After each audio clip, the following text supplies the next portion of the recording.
Anxiety. It's a word we hear all the time, right? But what does it actually mean? It's so much more than just a feeling. It's a physical, biological reaction that's literally hardwired into our brains. So today, we're going to pull back the curtain on that feeling, explore the science behind it, and, most importantly, talk about what we can do about it. Let's jump in. So, let's start with something I think we can all relate to. Have you ever had that sudden, out-of-nowhere wave of stuff? Your heart starts hammering in your chest, your hands get all clammy, and your stomach just drops. It's a really physical experience, and that's exactly where we're going to start. If any of that sounds familiar, well, then congratulations, you've officially met anxiety. And look, meeting anxiety is a totally universal part of being human. It's normal, and sometimes it's even helpful. The real problem starts when that occasional visitor decides to, move in, unpack all its bags, and make itself way too comfortable. Okay, so first up, let's really get a grip on that physical side of worry. I mean, why does an emotion feel so physical? Well, here's the thing. Anxiety is not just a thought floating around in your head, not even close. It is a full-body alarm system. We're talking about our ancient, hardwired fight-or-flight response to what our brain thinks is a threat.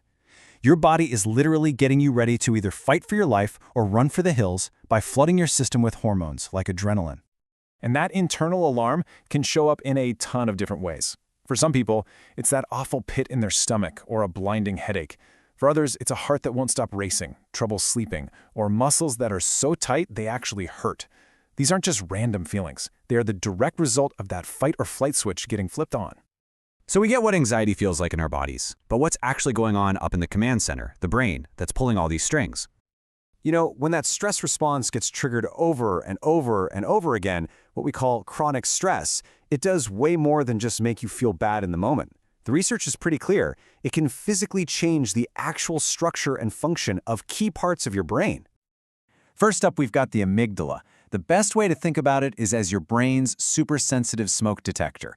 Its whole job is to scan for danger. But under chronic stress, that smoke detector gets stuck in the on position. It becomes hyperactive and starts blaring the alarm for smaller and smaller things, keeping you in a constant state of high alert. Next, there's the hippocampus. This part is so important for learning and memory. It helps you file away new experiences, but chronic stress can actually cause the hippocampus to shrink. That's a big reason why you might get that classic brain fog or have a hard time remembering things when you're feeling really anxious. And finally, we've got the prefrontal cortex. This is the CEO of your brain. It's the logical, rational part that makes smart decisions and keeps your emotions in check. But stress weakens its control. So, in other words, the smoke detector is screaming its head off, and the CEO who's supposed to calm everyone down is basically out to lunch. Okay, so we've established that anxiety is a totally normal biological thing, but when does it cross that line? When does it stop being a common feeling and turn into a clinical disorder that really messes up your life? The real difference here boils down to impact and how long it sticks around. Everyday anxiety is temporary. It's usually tied to something specific, like a big presentation. But an anxiety disorder, that's when the worry is constant. It's way out of proportion and it pops up all over the place. The feelings don't just go away, and here's the kicker. They get in the way of you living your life. And if you're sitting there thinking, well, this sounds like me, but it must be rare, think again. According to the National Institute of Mental Health, about 1 in every 3 adults in the U.S. will experience an anxiety disorder. So the most important takeaway here is that if this is your struggle, you are so far from being alone. So when you do go get help, how do they even figure it out? Well, it's not a mystery.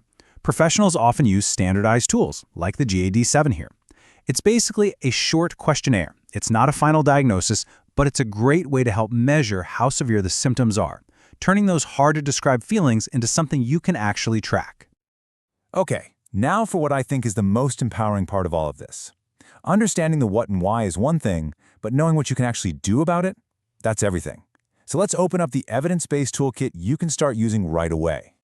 And the really, truly great news is that you are absolutely not powerless here. Not even a little bit.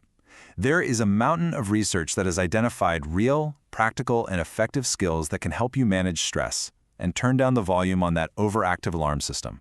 So here it is, a 5-step toolkit based on strategies that are proven to work. Step 1, calm your body. Simple things like deep breathing can directly shut down that fight or flight response. Step 2, ground your mind. Things like mindfulness or just writing in a journal can pull you out of worrying about the future and plant you back in the present. Step 3, move and rest. Exercise is a massive mood booster, and sleep is just non-negotiable for building resilience.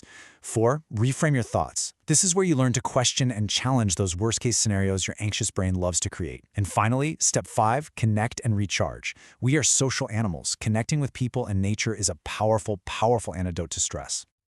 Now, building your own toolkit is amazing, but sometimes you just need a professional guide, right? Someone who has the map. So let's talk about how to get help, because you absolutely do not have to figure this out alone. This number right here is just staggering. There's this huge treatment gap.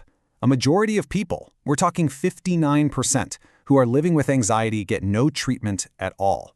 And that's a real tragedy, because we know for a fact that effective treatments are out there. The main professional treatments are incredibly effective. Therapy, especially something called cognitive behavioral therapy, or CBT, literally helps you rewire the thought patterns that keep you stuck. Medication can also be a huge help in managing the physical symptoms. And for a lot of people, a combination of both is the real sweet spot. And as we start to wrap up, I just want to leave you with this thought from Shonda Rhimes. This isn't just a nice little quote. It's the absolute truth of this whole experience. Whatever it is you're feeling, trust me, millions of people have felt it before, and millions are feeling it right now, right alongside you. So let me just leave you with this one final question. Forget about trying to overhaul your entire life tomorrow. What is one small, totally manageable step you can take for your own well-being today? Seriously, maybe it's a 5-minute walk outside, maybe it's taking one single deep breath, or maybe it's just letting yourself feel what you feel without judgment. That one small step, that's where all the change begins.